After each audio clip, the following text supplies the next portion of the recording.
Hello friends, welcome to all of you in my YouTube channel target with Anuradha. आज मैं आप सभी के लिए मौर्य काल से संबंधित, मौर्य साम्राज्य से संबंधित कुछ महत्वपूर्ण क्वेश्चन आंसर लेकर के आई हूँ, जो कि विभिन्न प्रतियोगी परीक्षाओं में पूछे गए हैं। तो आज का पहला क्वेश्चन है, निम्नलिखित कथन ए और कथन बी को पढ़ें तथा नीचे दिए गए कोड के आधार पर सही उत्तर का चयन करें। कथन ए है, विश्व के सभी भागों में ईस्वी पूर्व 6वीं शताब्दी एक महान धार्मिक उथल पुथल का था। बी कथन है, वैदिक धर्म बहुत जटिल हो चुका था। तो यहाँ पे जो है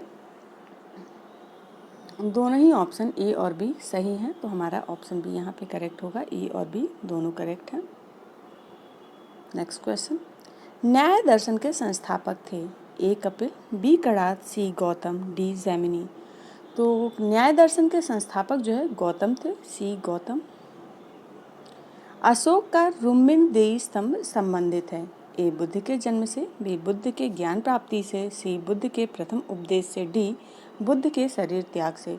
तो अशोक का जो रुम्मिनदेई स्तंभ है वो बुद्ध के जन्म से संबंधित है। ये ऑप्शन करेक्ट है।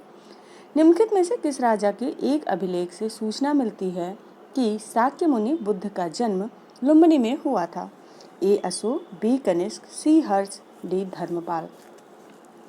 तो अशोक के एक अभिलेख से सूचना मिलती है कि शाक्य मुनि बुद्ध का जन्म लुम्बिनी में हुआ था। ई अशोक करेक्ट होगा। नेक्स्ट क्वेश्चन, शाक्य मुनि बुद्ध के जन्म स्थल का उल्लेख करने वाला प्राचीनतम अभिलेख साक्ष्य कहाँ से प्राप्त हुआ है? ए सारनाथ, बी श्रावस्ती, सी कौशाम्बी, डी रुम्मिनदेई। तो यहाँ पे ऑप्शन डी करेक्ट है, डी रुम्मिनदेई। निम्नलिखित में से किस अभिलेख में अशोक ने करों में कुछ रियायतों की घोषणा की? ए लघु शिलालेख सासाराम, बी भाब्रू बैराज लेख, सी लुम्बिनी स्तंभलेख, डी शिलालेख 12। तो यहाँ पे जो आंसर है वो है लुम्बिनी स्तंभलेख। अशोक के निम्न में से किस शिलालेख में एक ग्राम में भू राजस्व में रियायत का उल्लेख है? ए लुम्बिनी के स्तंभलेख, बी सारनाथ का स्तंभलेख, सी गिरिनार का शिलालेख, डी सांची का स्तंभलेख। तो यहाँ पे जो है ए ऑप्शन करेक्ट है, लुम्बिनी का स्तंभलेख। नेक्स्ट क्वेश्चन, अशोक ने अपने किस शासकीय वर्ष में लुम्बिनी की यात्रा की? ए 9वें वर्ष में, बी 12वें वर्ष में, सी 20वें वर्ष में, डी 26वें वर्ष में। तो अशोक ने जो है 20वें वर्ष में लुम्बिनी की यात्रा की, सी 20वां वर्ष। ब्राह्मी लिपि को सर्वप्रथम किसने पढ़ा? ए कनिंघम, बी एच डानी, सी ब्यूलर, डी जेम्स प्रिंसेप। तो जेम्स प्रिंसेप ने सर्वप्रथम ब्राह्मी लिपि को पढ़ा था, डी जेम्स प्रिंसेप। सम्राट अशोक के राजादेशों का सबसे पहले विकूटन या डिसाइफर किसने किया? A George Buhler, B James Prinsep, C Max Muller, D William Jones. तो जेम्स प्रिंसेप ने किया था, बी ऑप्शन करेक्ट है। नेक्स्ट क्वेश्चन, ब्राह्मी लिपि को पढ़ने की विधि किसने खोज निकाली थी? A John F Fleet, B James Prinsep, C Alexander Cunningham और डी जॉन मार्शल। तो ब्राह्मी लिपि को पढ़ने की विधि जेम्स प्रिंसेप ने खोजी थी, बी ऑप्शन। अशोक के शिलालेखों को सर्वप्रथम किसने पढ़ा? A Buhler, B Robert Sewell, C James Prinsep, D कार्ड्री गटन।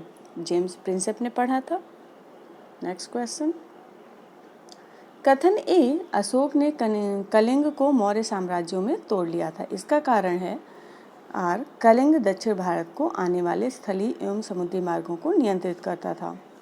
तो यहाँ पे कोड के आधार पर सही आंसर देना है। तो यहाँ पे जो है कथन और कारण दोनों ही सही हैं, और कारण जो है सही स्पष्टीकरण है कथन का, तो ऑप्शन ए करेक्ट होगा। नेक्स्ट क्वेश्चन, अशोक के अभिलेखों में सफलतापूर्वक सर्वप्रथम किसने पढ़ा? A Charles Wilkins, B Dayaram Sahni, C Rakhaldas Banerjee, D James Prinsep. James Prinsep ने पढ़ा था। नेक्स्ट क्वेश्चन, मौर्यकालीन शासकों ने धार्मिक आधार पर भू अनुदान नहीं दिया था, ये कथन है, इसका कारण दिया हुआ है भू अनुदान के विरुद्ध कृषकों ने विद्रोह किया। सही उत्तर का चयन जो है दे करके आंसर बताना है। तो यहाँ पे जो है मौर्यकालीन शासकों ने धार्मिक आधार पर भू अनुदान नहीं दिया था। कथन सही है लेकिन कारण गलत है, इसलिए हमारा ऑप्शन सी करेक्ट होगा यहाँ पे।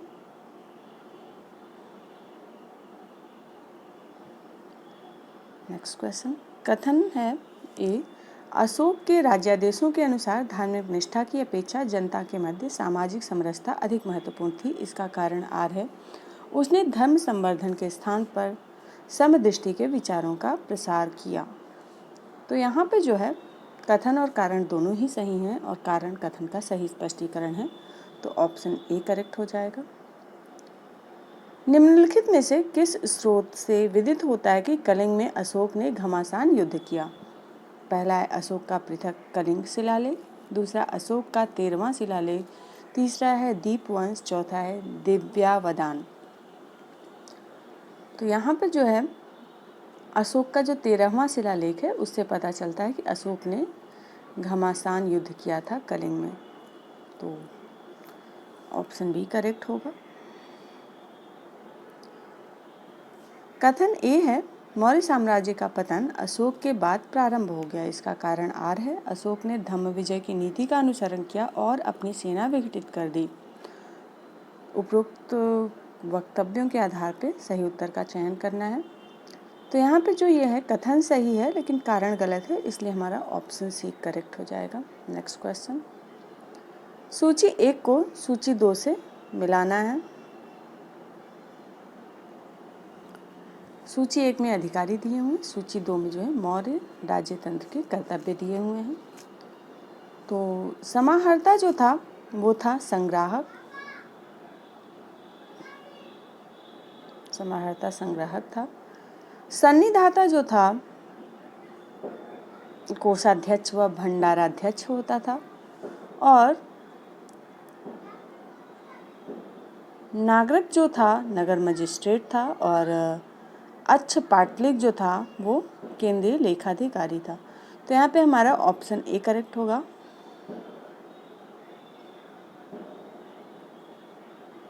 नेक्स्ट क्वेश्चन, सूची 1 को सूची 2 से मिलाना है। सूची 1 में अशोक के शिलालेख है और सूची 2 में प्रमुख विषय है। तो जो शिलालेख दूसरा है, दूसरे शिलालेख में पुरुषों तथा पशुओं के कल्याण हेतु किए गए कुछ उपाय हैं। ए का चौथा हो जाएगा, ठीक है, ए का चौथा करेक्ट है।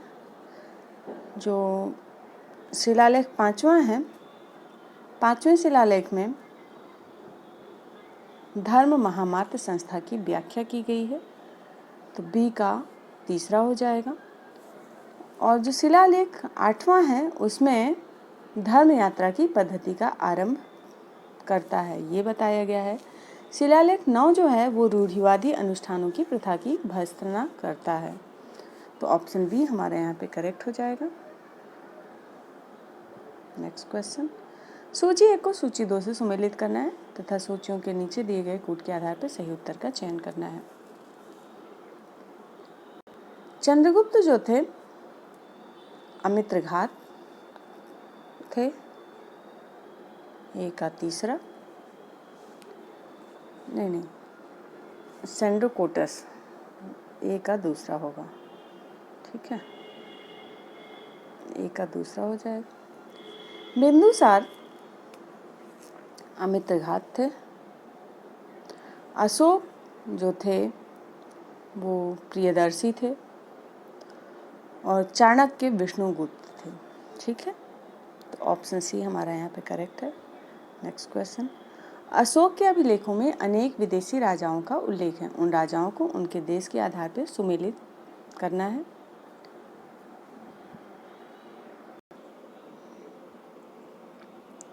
सीरिया जो है अंतियोग, सीरिया के राजा अंतियोग थे, ए का बी हो जाएगा। मिदा के जो राजा थे वो थे टालमी दो, दूसरे का पहला हो जाएगा। मेसोडोनिया के जो राजा थे उनका नाम था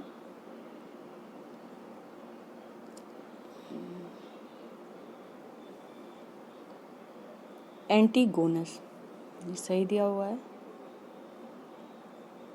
एक में मैसेडोनिया के एंटीगोनस और कोरिंथ के अंतिकिन, सही दिया हुआ है, ठीक है। तो ऑप्शन डी हमारा यहाँ पे करेक्ट है। नेक्स्ट क्वेश्चन, निम्नलिखित पर विचार कीजिए। निम्नलिखित में से कौन से अभिलेखों में अकाल से निपटने के उपायों का उल्लेख है? पहला है शाहबाजगढ़ी अभिलेख, दूसरा है मास्की अभिलेख, तीसरा है सोहगौरा ताम्रपत्र, चौथा है महास्थान अभिलेख। नीचे दिए गए कूट के आधार पर सही उत्तर का चयन करना है। तो यहाँ पे जो है सोहगौरा ताम्रपत्र और महास्थान के अभिलेख से जो है अकाल से निपटने का उपाय दिया गया है। तीसरा चौथा यहाँ पे करेक्ट है, तीसरा और चौथा, तो हमारा ऑप्शन सी यहाँ करेक्ट हो जाएगा। नेक्स्ट क्वेश्चन, सूची 1 को सूची 2 से मिलाना है। सूची 1 में सम्राट का नाम दिया हुआ है, सूची 2 में विरुद्ध। अशोक जो है देवनाम्पी, अशोक देवनाम्पी, समुद्रगुप्त पर क्रमांक, चंद्रगुप्त द्वितीय, विक्रमादित्य, स्कंदगुप्त क्रमादित्य। तो ऑप्शन सी हमारे यहाँ करेक्ट हो जाएगा। नेक्स्ट क्वेश्चन, देवानाम्प्रिय की उपाधि धारण की थी। पहला अशोक ने, दूसरा दशरथ ने, तीसरा संप्रति ने, चौथा बृहद्रथ ने। तो जो है देवनाम्प्रिय की उपाधि जो है अशोक और दशरथ दोनों ने ही धारण की थी। तो ऑप्शन बी हमारा यहाँ पे करेक्ट हो जाएगा। नेक्स्ट क्वेश्चन, तीर्थ यात्रा के समय सम्राट अशोक निम्नलिखित स्थानों पर गए। उन्होंने किस मार्ग से अनुगमन किया? पहला गया, दूसरा कपिलवस्तु, तीसरा कुशीनगर, चौथा लुम्बिनी, पांचवा सारनाथ, छठवां श्रावस्ती। तो सही क्रम यहाँ पे बताना है। सबसे पहले वो जो है गया गए, ठीक है, सबसे पहले गया गए, फिर उसके बाद कुशीनगर गए, तत्पश्चात वो लुम्बिनी गए, लुम्बिनी के बाद वो गए सारनाथ, नहीं, लुम्बिनी के बाद वो गए कपिलवस्तु, कपिलवस्तु के बाद गए वो सारनाथ, सारनाथ के बाद गए वो श्रावस्ती। सबसे पहले गया, गया के बाद कुशीनगर, कुशीनगर के बाद लुम्बिनी, लुम्बिनी के बाद कपिलवस्तु, कपिलवस्तु के बाद सारनाथ, फिर श्रावस्ती। ये क्रम रहेगा। तो ऑप्शन बी हमारा यहाँ पे करेक्ट हो जाएगा। कौटिल्य के अर्थशास्त्र के अनुसार मौर्यकालीन न्याय व्यवस्था में निम्नलिखित न्यायालय अस्तित्व में थे। पहला धर्म महामात्र, दूसरा धर्म स्थिर, तीसरा रज्जुक, चौथा कंटक शोधन। सही उत्तर बताना है, क्या होगा? तो यहाँ पे जो है धर्म स्थिर और कंटक शोधन जो है मौर्यकालीन न्याय व्यवस्था के न्यायालय अस्तित्व में थे। दूसरा और चौथा करेक्ट है, तो ऑप्शन डी हमारा यहाँ पे करेक्ट हो जाएगा, दूसरा और चौथा। नेक्स्ट क्वेश्चन, ईस्वी सन के पूर्व की कुछ शताब्दियों में निम्नलिखित में से किन शासकों ने गिरनार क्षेत्र में जल संस्थान व्यवस्था की ओर ध्यान दिया? पहला है महापद्मनंद, दूसरा है चंद्रगुप्त मौर्य, तीसरा है अशोक, चौथा है रुद्रदामन। कोड के आधार पर सही उत्तर का चयन करना है। तो यहाँ पे दूसरा और तीसरा चंद्रगुप्त मौर्य और अशोक करेक्ट है, तो ऑप्शन बी हमारा यहाँ पे करेक्ट हो जाएगा। विशाखा दत्त के प्राचीन भारतीय नाटक मुद्रा राक्षस की विषय वस्तु है। ये प्राचीन हिंदू अनुश्रुति के देवताओं और राक्षसों के बीच संघर्ष के बारे में। बी है एक आर्य राजकुमार और एक कबीले की महिला की प्रेम कथा के बारे में। तीसरा है दो आर्य कबीलों के बीच सत्ता के संघर्ष की कथा के बारे में। डी है चंद्रगुप्त मौर्य के समय में राज दरबार की दुर्भिसंधियों के बारे में। तो विशाखा दत्त की जो प्राचीन भारतीय नाटक मुद्रा राक्षस है उसकी विषय वस्तु चंद्रगुप्त मौर्य के समय में राज दरबार में दुर्भिसंधियों के बारे में बताया गया है। तो डी ऑप्शन यहाँ पे करेक्ट हो जाएगा। निम्नलिखित मौर्य शासक बौद्ध धर्म के अनुयायी थे। पहला चंद्रगुप्त, दूसरा अशोक, तीसरा बिंदुसार, चौथा दशरथ। सही उत्तर बताना है यहाँ पे। तो जो अशोक और दशरथ थे वो बौद्ध धर्म के अनुयायी थे। दूसरा और चौथा करेक्ट होगा। तो यहाँ पे ऑप्शन डी हमारा करेक्ट है। नेक्स्ट क्वेश्चन, जिसके ग्रंथ में चंद्रगुप्त मौर्य का विशिष्ट रूप से वर्णन हुआ है वह है ए भास, बी शूद्रक, सी विशाखा दत्त, डी अश्वघोष। तो विशाखा दत्त का जो ग्रंथ है उसमें चंद्रगुप्त मौर्य का विशिष्ट रूप से वर्णन हुआ है, सी ऑप्शन करेक्ट है। निम्नलिखित में से किस एक में चंद्रगुप्त मौर्य द्वारा मगध का राज सिंहासन प्राप्त करने की कथा दी गई है? ए बृहत कथा, बी गाथा सप्तशती, सी मुद्रा राक्षस, डी वासवदत्ता। मुद्रा राक्षस में जो है चंद्रगुप्त मौर्य द्वारा मगध का राज सिंहासन प्राप्त करने की कथा दी गई है। मेगास्थनीज द्वारा उल्लिखित पद डायोनिसस किसे निर्दिष्ट करता है? ए शिव, बी विष्णु, सी इंद्र, डी ब्रह्मा। तो मेगास्थनीज द्वारा उल्लिखित पद डायोनिसस शिव को निर्दिष्ट करता है। निम्नलिखित में से किस पुस्तक में चंद्रगुप्त मौर्य को वृषल कहा गया? ए मुद्रा राक्षस, बी अर्थशास्त्र, सी इंडिका, डी महावंश। तो मुद्रा राक्षस में चंद्रगुप्त को वृषल कहा गया है, ए मुद्रा राक्षस। नेक्स्ट क्वेश्चन, मेगास्थनीज के अनुसार पाटलिपुत्र का नगर एक समिति द्वारा शासित था। इस समिति में कितने सदस्य थे? ए 10, बी 15, सी 30, डी 40। तो मेगास्थनीज के अनुसार जो पाटलिपुत्र नगर एक समिति द्वारा शासित होता था और उस समिति में कुल 30 सदस्य होते थे, सी 30 करेक्ट होगा। नेक्स्ट क्वेश्चन, चंद्रगुप्त मौर्य के शासनकाल में पाटलिपुत्र का प्रशासन एक समिति द्वारा संचालित था जिसके सदस्यों की संख्या थी ए 20, बी 30, सी 40, डी 50।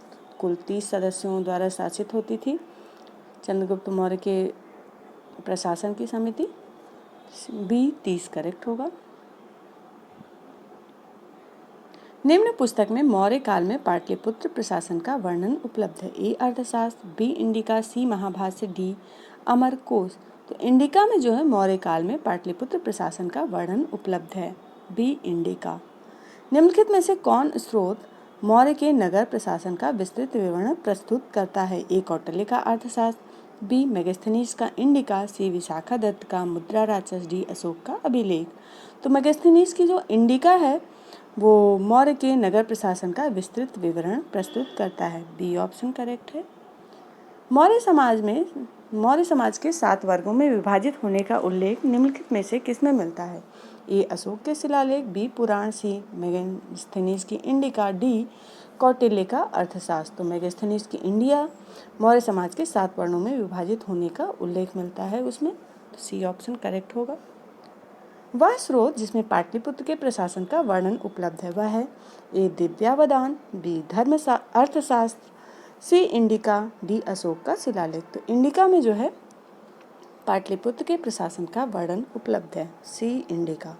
मेगास्थनीज ने भारतीय समाज को कितने समूहों में विभाजित किया था? ए 4, बी 7, सी 8, डी 12। तो 7 समूहों में डिवाइड किया था, बी 7। प्रसिद्ध यूनानी राजदूत मेगास्थनीज भारत में किसके दरबार में आया था? ए अशोक, बी हर्षवर्धन, सी चंद्रगुप्त मौर्य, डी हेमू। तो प्रसिद्ध यूनानी राजदूत मेगास्थनीज भारत में चंद्रगुप्त मौर्य के दरबार में आया था, सी ऑप्शन करेक्ट होगा। इंडिका का मूल लेखक था ए नियार्कस, बी मेगास्थनीज, सी प्लूटार्क, डी डायोडोरस। मेगास्थनीज जो है इंडिका का मूल लेखक था, बी ऑप्शन करेक्ट है। निम्नलिखित में से किस स्रोत में उल्लिखित है प्राचीन भारत में दास्तान नहीं थी? ए अर्थशास्त्र, बी मुद्रा राक्षस, डी मेगास्थनीज की इंडिका, डी वायु पुराण। तो मेगास्थनीज की इंडिका जो है उसमें ये बताया गया है कि प्राचीन भारत में दास्तान नहीं थी, तो सी ऑप्शन करेक्ट है। मेगास्थनीज की पुस्तक का नाम क्या है? ए अर्थशास्त्र, बी ऋग्वेद, सी पुराण, डी इंडिका। इंडिका नाम है मेगास्थनीज की पुस्तक का नाम, डी इंडिका।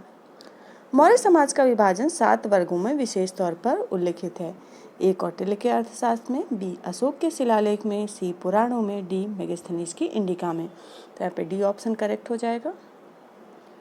अशोक के जो प्रमुख शिलालेख संगम राज्य के विषय में हमें बताते हैं उनमें सम्मिलित है ए पहला एवं 10वां शिलालेख, बी है पहला एवं 11वां शिलालेख, सी है दूसरा और 13वां शिलालेख, डी है दूसरा और 14वां शिलालेख। तो अशोक जी के जो दूसरे और 13वें शिलालेख हैं वो संगम राज्य के विषय में हमें बतलाते हैं। तो सी ऑप्शन यहाँ पे करेक्ट है। निम्नलिखित में से किसने मेगास्थनीज को इंडिका को संदर्भित नहीं किया है? ए प्लिनी, बी स्ट्रैबो, सी डायोडोरस, डी एरियन। तो प्लिनी ने जो है मेगास्थनीज की इंडिका को संदर्भित नहीं किया है। ए प्लिनी करेक्ट होगा। स्ट्रैबो, डायोडोरस, एरियन ने उसको संदर्भित किया है। मौर्य काल में दुर्भिक्ष काल में राहत के कार्य के लिए कोष्ठगारों के अस्तित्व का प्रमाण है। ए है गिरनार का शिलालेख दूसरा, बी है स्तंभलेख दूसरा, सी है सासाराम का लघु शिलालेख, डी है सोहगौरा पट्ट अभिलेख। तो यहाँ पे डी ऑप्शन करेक्ट है, सोहगौरा पट्ट अभिलेख। निम्नलिखित प्राचीन भारतीय अभिलेखों में से कौन से एक में खाद्यान्न को देश में संकट काल के में उपयोग हेतु सुरक्षित रखने के बारे में प्राचीनतम शाही आदेश हैं? ए सोहगौरा ताम्रपत्र, बी अशोक का रुम्मिनदेई स्तंभलेख, सी है प्रयाग प्रशस्ति, डी है चंद्र का महारौली स्तंभ अभिलेख। तो जो सोहगौरा अभिलेख है उसमें खाद्यान्न को देश में संकट काल में उपयोग हेतु सुरक्षित रखने के लिए प्राचीनतम शाही आदेश दिया गया है। ए सोहगौरा ताम्रपत्र करेक्ट होगा। फ्रेंड्स, आज के लिए बस इतना ही। वीडियो अच्छा लगा हो तो लाइक ज़रूर करिएगा, साथ ही साथ शेयर करना मत भूलिएगा और सब्सक्राइब ना किया हो तो कर लीजिएगा। ऐसे ही और भी वीडियोज़ मैं आपके लिए लाती रहूँगी। Thanks for watching. Bye bye.